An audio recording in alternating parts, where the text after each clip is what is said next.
La biologie des Pokémon, un sujet très étrange que j'ai toujours aimé décortiquer depuis que je suis tout petit.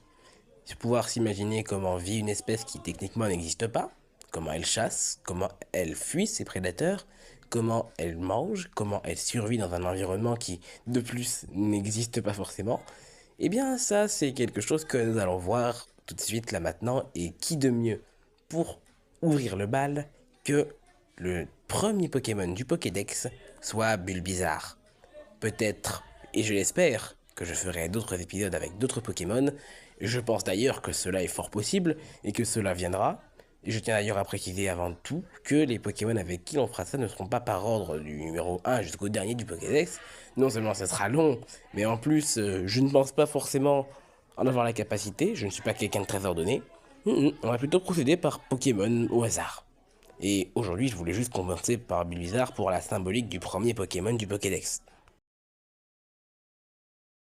Bulbizarre de son nom français, ou Fushigidane de son nom japonais. Je ne citerai pas le nom anglais ni le nom allemand par simple flemme. Je réfère largement le nom japonais. Fushigidane, c'est très joli. Mais bon, je m'éloigne un peu. Bulbizarre, de son nom français, et Fushigidane de son nom japonais, est une créature verdâtre, ressemblant beaucoup à un amphibien. Bulbizarre est un petit quadrupède vert avec une tête large. Il porte d'ailleurs un bulbe sur son dos. Ce dernier lui sert également d'organe de stockage, car lorsque la nourriture se fait rare, il peut s'en servir pour aspirer de l'énergie. On expliquera pourquoi un peu plus tard, et un peu comment aussi. Ce bon vieux Bulbizarre peut survivre plusieurs jours sans manger grâce à l'énergie qui est accumulée dans son bulbe. Il a des aspects qui font beaucoup penser aux batraciens, bien que en soi leur mode de vie soit plus ou moins éloigné. Ce bon vieux Bulbizarre a cette étrange manie, pas forcément étrange d'ailleurs, de prendre des bains de soleil réguliers et très longs pour alimenter son bulbe en énergie. Et les bains de soleil qu'il prend lui serviront d'ailleurs, justement, à stocker l'énergie qu'il utilisera pour se nourrir en cas de problème avec son environnement qui l'empêcherait de manger. L'énergie stockée dans ce bulbe lui sert donc de seconde source de nutriments, expliquant d'ailleurs pourquoi il peut tenir plusieurs jours sans rien consommer.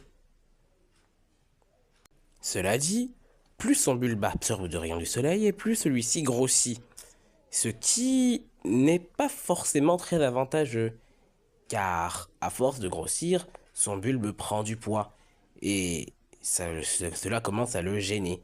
Il ne peut par exemple plus se lever sur ses deux pattes lorsque son bulbe devient trop lourd. Il est obligé de rester quadrupède indéfiniment.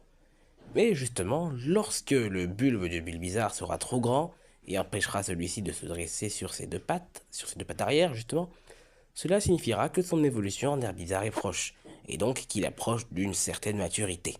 Yo, c'est le Gilos du montage. J'ai oublié de vous demander un petit truc très important, hein, pour la suite. C'est très simple. Abonnez-vous. Abonnez-vous là maintenant tout de suite, s'il vous plaît. Non, mais vous voyez, c'est pour faire plaisir, non? Abonnez-vous. Appuyez sur le petit bouton là, vous voyez. Ça fait toujours plaisir. Mais allez-y, s'il vous plaît, faites-le avant que je débarque avec un artichaut chez vous pour vous faire devenir vegan. Abonnez-vous, s'il vous plaît. Abonnez-vous, abonnez-vous, abonnez-vous, abonnez-vous. Ok, c'est bon, je me barre.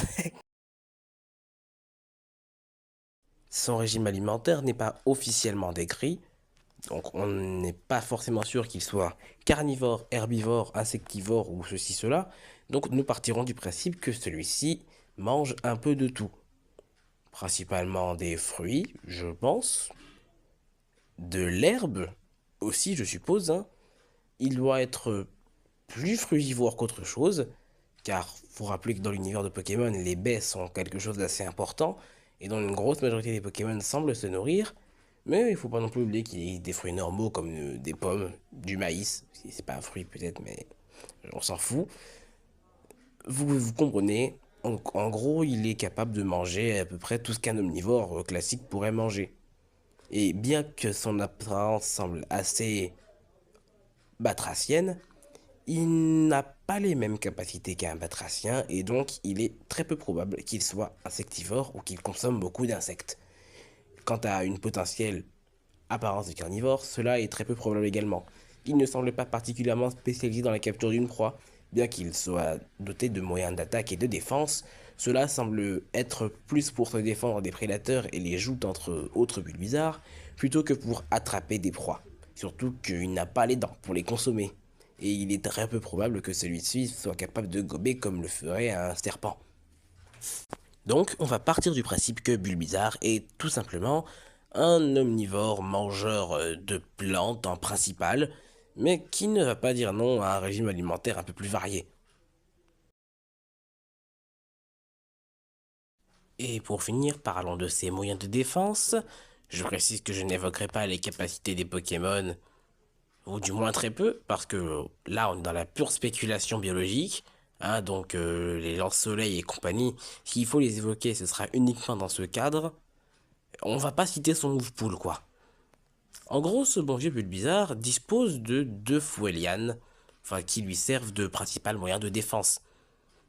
Il s'en sert pour fouetter ses opposants et les repousser efficacement. Cela dit, il s'en sert également pour grimper et se maintenir en hauteur, ce qui fait de lui d'ailleurs un animal plutôt agile et pouvant agir sur plusieurs plans différents, comme le sol ou les arbres, alors qu'il n'a même pas l'air d'être fait pour ça. Ces lianes sont d'ailleurs parfaites pour s'agripper à des branches ou grimper quelque part. Enfin, ça, je l'ai déjà dit. Mais vous comprenez un peu. En gros, mis à part ces lianes, il a son bulbe qui peut lui servir de projeteur de pas mal d'autres trucs pas très agréables comme des spores toxiques ou des spores paralysantes. Car pour rappel, Bulbizarre reste quand même un type poison. Et les types poison, en général, ils ont la capacité d'empoisonner. Donc Bulbizarre ne déroge pas à la règle et est très probablement capable d'empoisonner un prédateur qui s'approcherait de trop près, ou même de le paralyser. C'est ce qui est d'ailleurs même visible en jeu lorsqu'il peut utiliser des attaques qui sont capables de produire cet effet sur son adversaire. Donc Bulbizarre, malgré sa petite taille et son apparence relativement chétive, n'est pas forcément une proie facile. Et je me doute forcément qu'il n'y a pas beaucoup de prédateurs qui peuvent le manger. Non seulement parce qu'il n'a pas l'air très agréable à consommer, mais en plus de cela, car il ne semble pas se laisser faire, malgré sa petite taille. Et vous verrez qu'en évoluant, il ne devient pas non plus moins dangereux, ou au grand contraire. Ces évolutions Herbizarre et Florizarre deviennent beaucoup plus dangereuses avec le temps, et Florizarre devient le summum de ce que tu ne peux même pas essayer d'envisager croquer. Il y a encore beaucoup à dire, mais je pense qu'on a fait le tour de l'essentiel. Merci beaucoup de m'avoir écouté et j'espère pouvoir sortir un épisode prochain sur un autre Pokémon ou pour conclure la lignée de Bulbizarre. Merci de m'avoir écouté, je vous souhaite le meilleur, à la prochaine.